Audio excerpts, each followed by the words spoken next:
Los depredadores más peligrosos de este mundo no se esconden en callejones oscuros, no acechan en las sombras ni se anuncian con señales de advertencia que le dan tiempo para huir. Los más peligrosos le sonríen desde el otro lado de la mesa del desayuno. Le pasan la mantequilla. Le preguntan si durmió bien.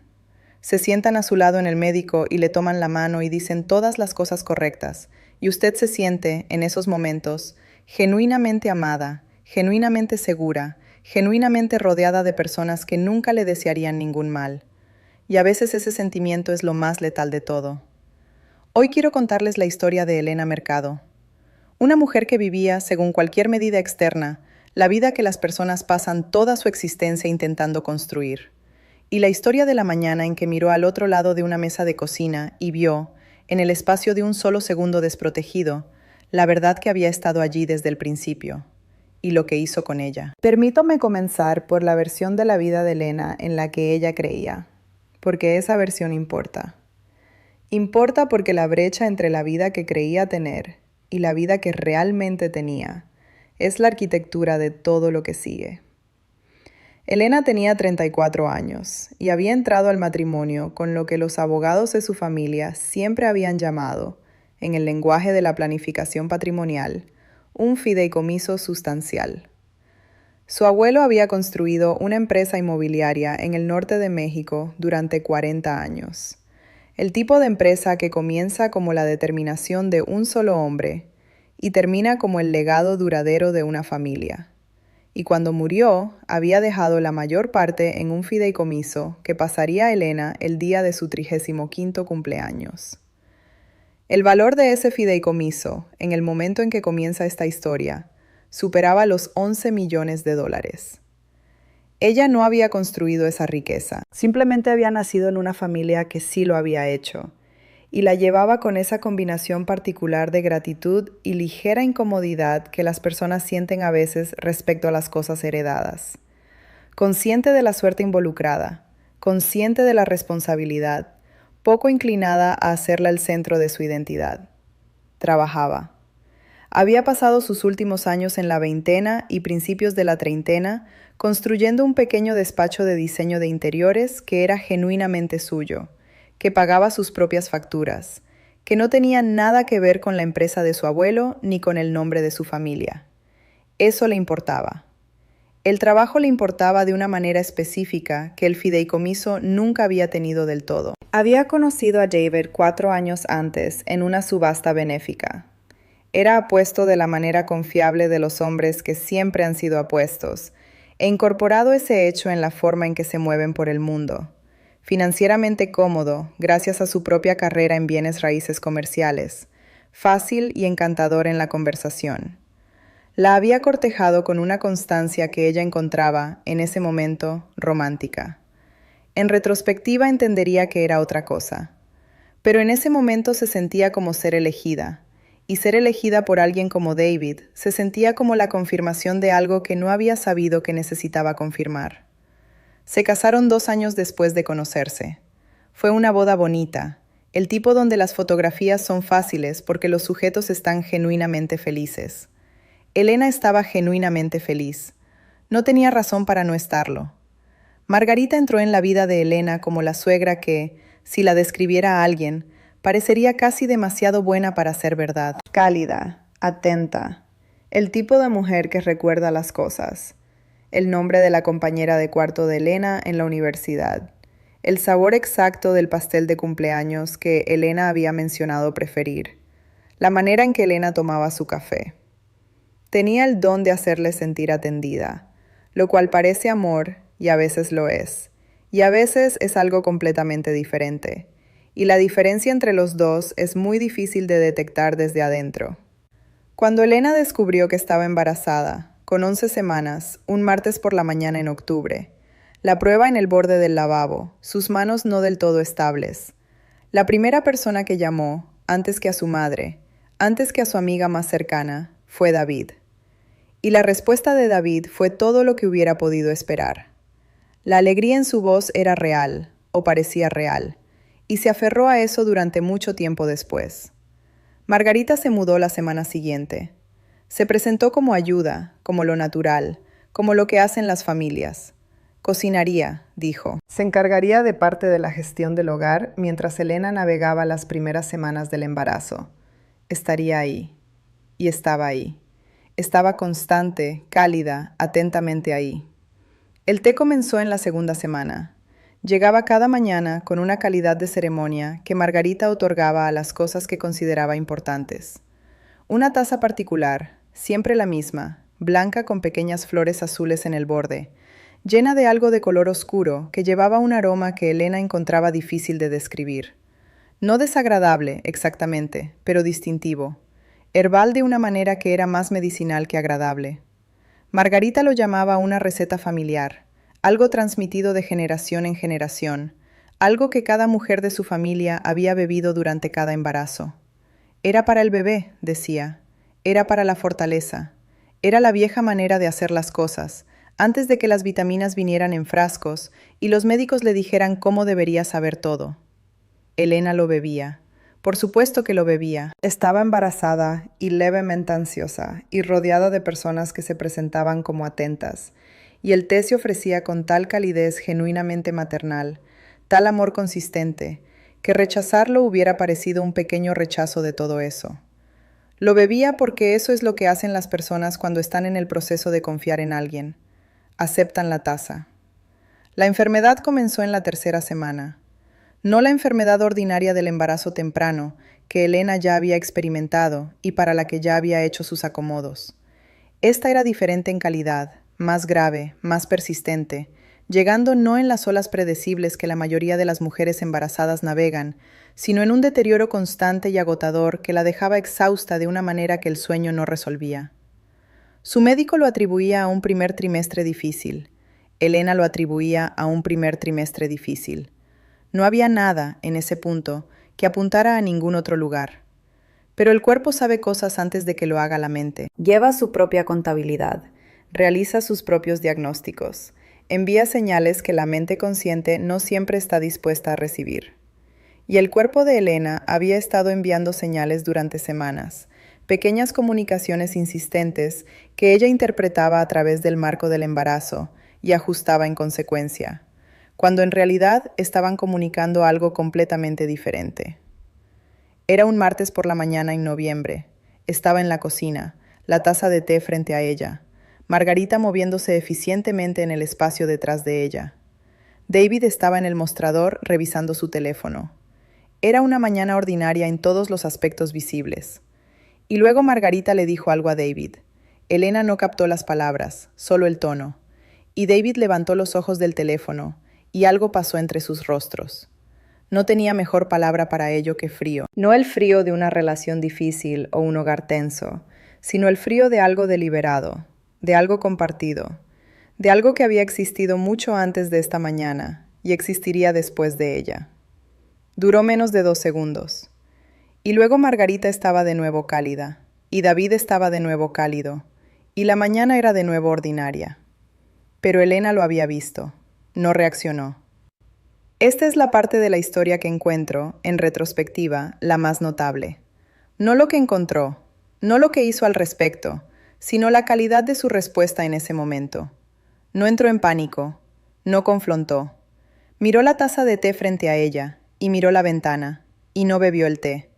Lo vertió, lenta y cuidadosamente, en el termo de acero inoxidable que guardaba en el mostrador para sus trayectos matutinos.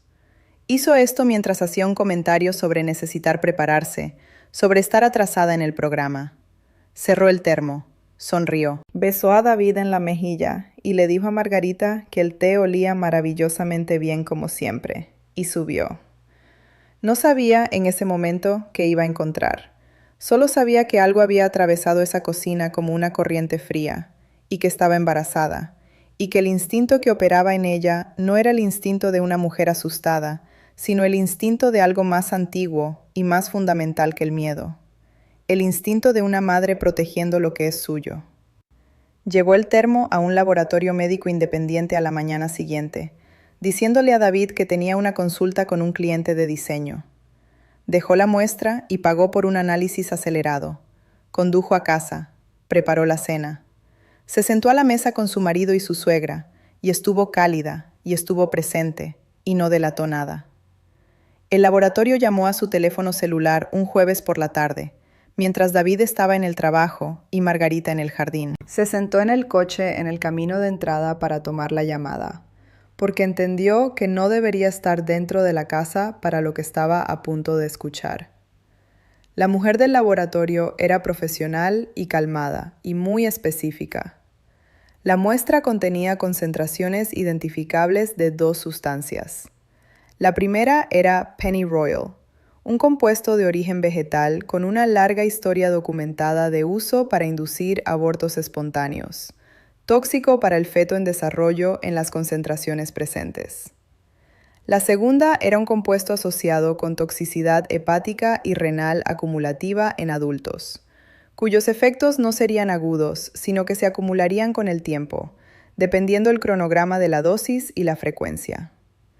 Elena permaneció en el coche 45 minutos después de que terminó la llamada. No lloró. Lloraría más tarde, mucho más tarde, cuando toda la arquitectura de ello hubiera sido ensamblada y estuviera en algún lugar segura y sola, y se hubiera dado permiso para sentir el peso completo de lo que le habían hecho. Pero en el coche en el camino de entrada ese jueves por la tarde, lo que sintió fue una especie de claridad absoluta que nunca había sentido antes.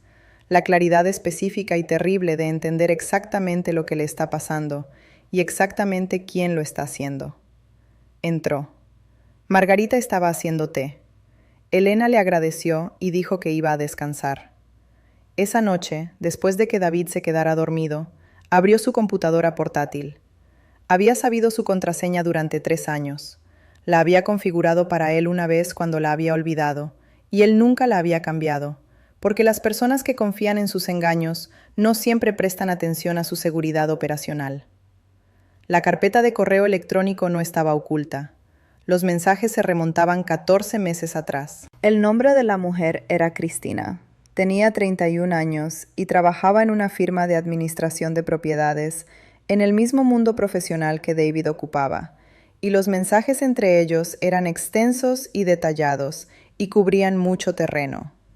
Los mensajes tempranos eran las comunicaciones ordinarias de una aventura, la logística del secreto, el lenguaje de la infatuación, la ternura específica que las personas en relaciones ilícitas desarrollan en el espacio privado comprimido que habitan. Pero los mensajes más recientes eran diferentes.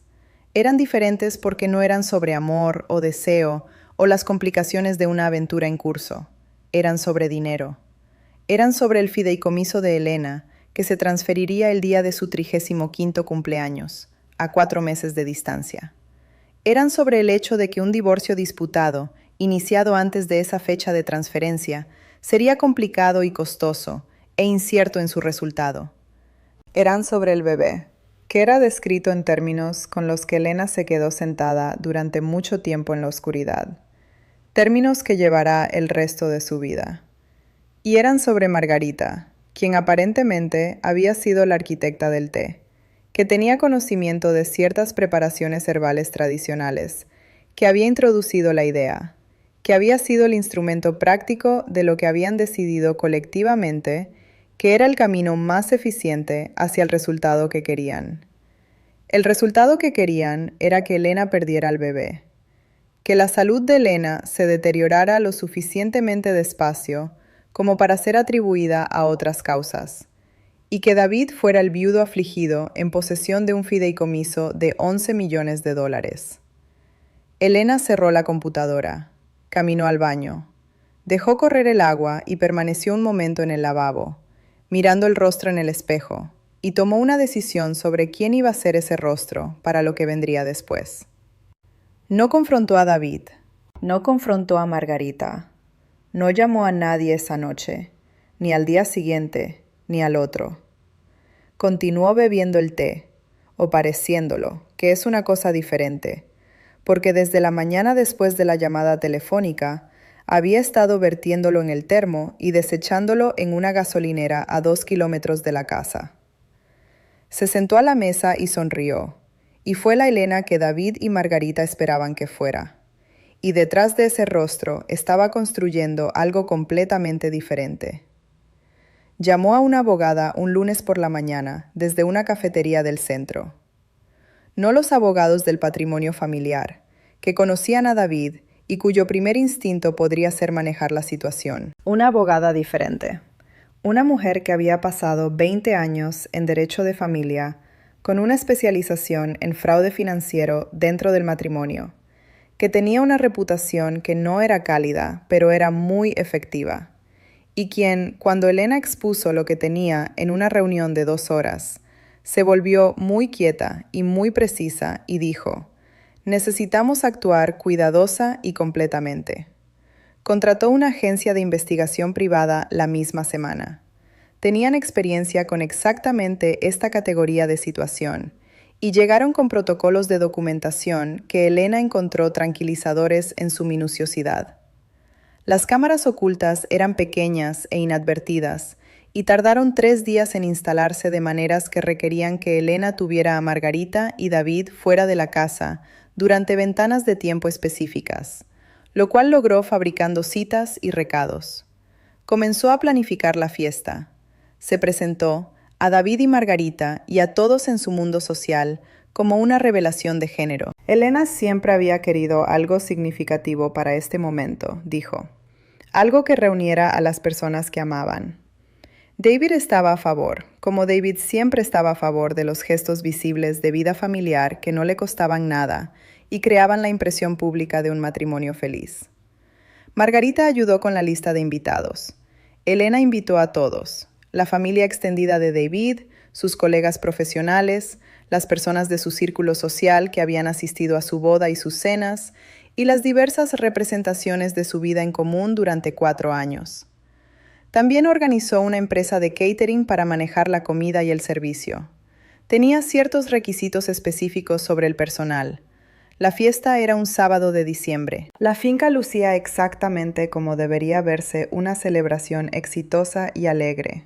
Flores, luces, un personal de catering en uniformes a juego, un bar instalado cerca del jardín, mesas cubiertas con el amarillo pálido de una fiesta que aún no ha revelado su secreto. 112 invitados llegaron en el transcurso de 1 hora. El ambiente era cálido y festivo de la manera particular de los eventos donde todos los presentes esperan que suceda algo alegre.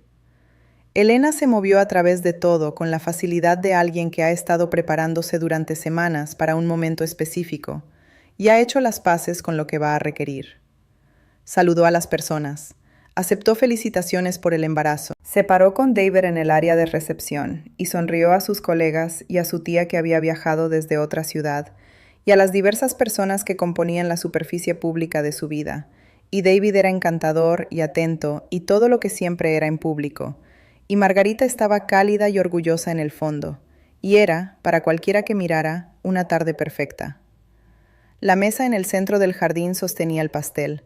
Un hermoso pastel, blanco con detalles dorados, el tipo que aparece en las fotografías que las personas toman de estos eventos y publican en línea con leyendas sobre la alegría y los nuevos comienzos. Sobre el jardín, fijada a la pared exterior de la casa, había una gran pantalla que Elena había organizado, ostensiblemente, para mostrar una presentación de fotografías familiares antes de la revelación de género. Elena tomó el micrófono justo después de las 4 de la tarde. La multitud se asentó. David se movió para pararse a su lado, mano en su espalda, la imagen de un esposo apoyador en una alegre celebración familiar. Agradeció a todos por venir. Dijo que este bebé ya había cambiado su vida de maneras que no había anticipado, y eso era verdad. Dijo que la experiencia de este embarazo le había enseñado cosas sobre sí misma y sobre las personas a su alrededor que llevaría para siempre, y eso también era verdad. Dijo que había preparado algo para compartir antes de que cortaran el pastel. Presionó el botón en el control remoto en su mano. La pantalla se iluminó. Lo primero que mostró fue el informe del laboratorio. El documento completo, formateado claramente, con los 2 compuestos identificados y sus concentraciones anotadas. Por un momento la multitud lo leyó con la atención educada y confusa de personas a quienes se les ha mostrado algo para lo que aún no tienen un marco. Luego comenzó el material de video.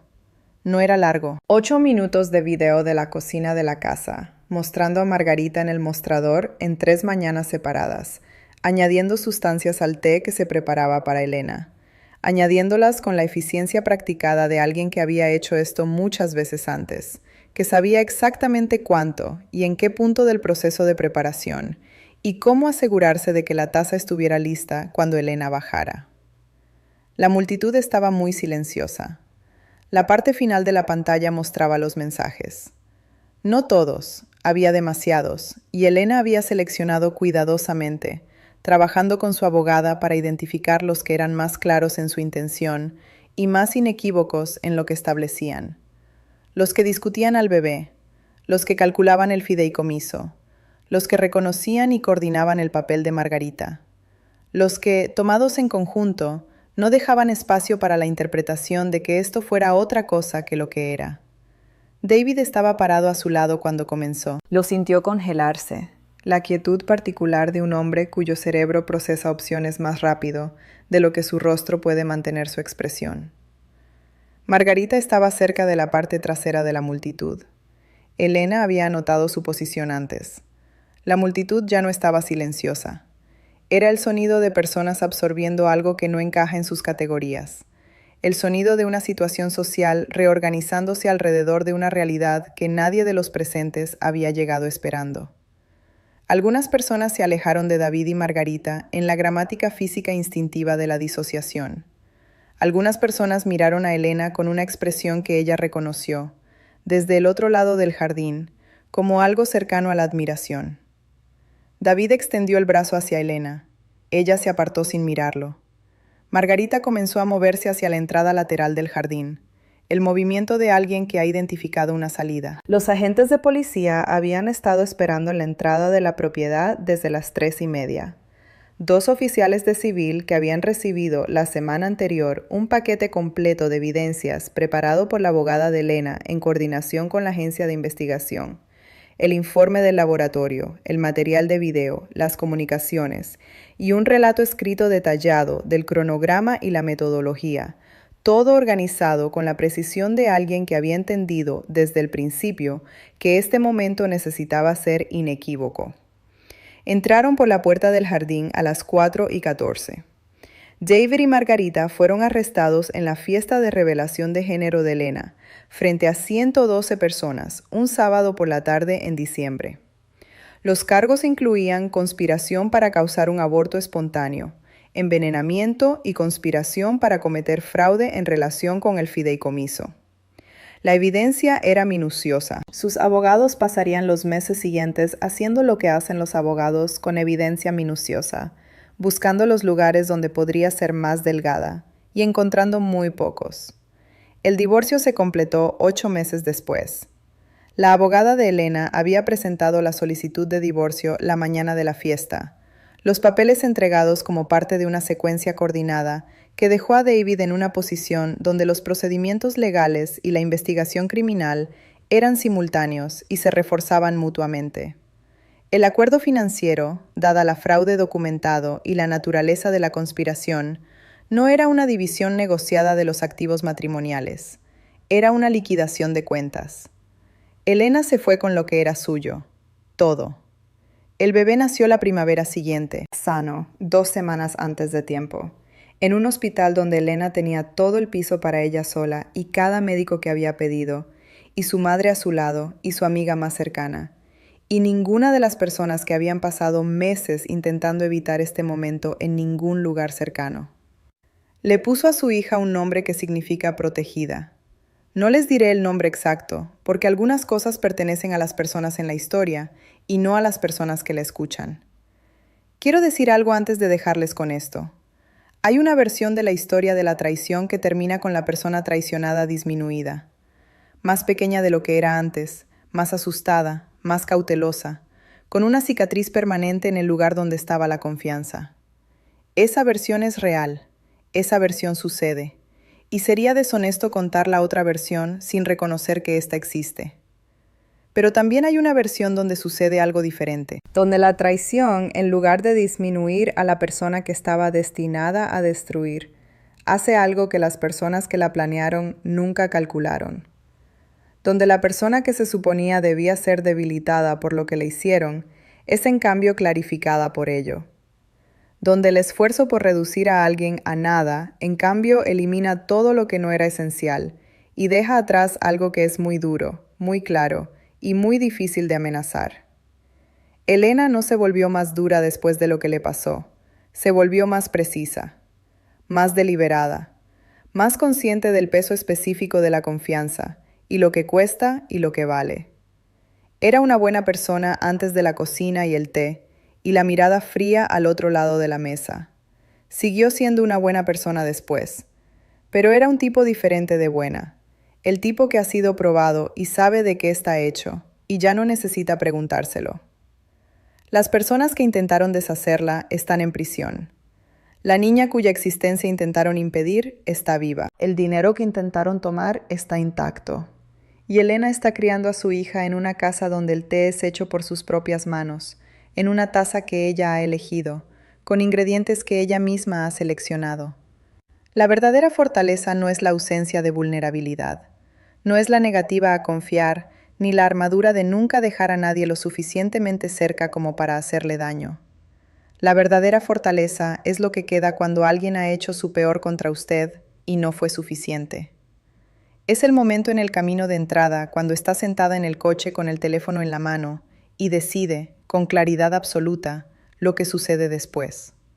Es la capacidad de sonreír al otro lado de una mesa de desayuno a las personas que intentan destruirla, y verter el té en el termo, y conducir al laboratorio, y construir el caso, y esperar. Y cuando llega el momento para el que se ha estado preparando mientras ellos todavía se felicitaban por lo inteligentes que eran, presionar el botón y dejar que la pantalla hable por sí misma.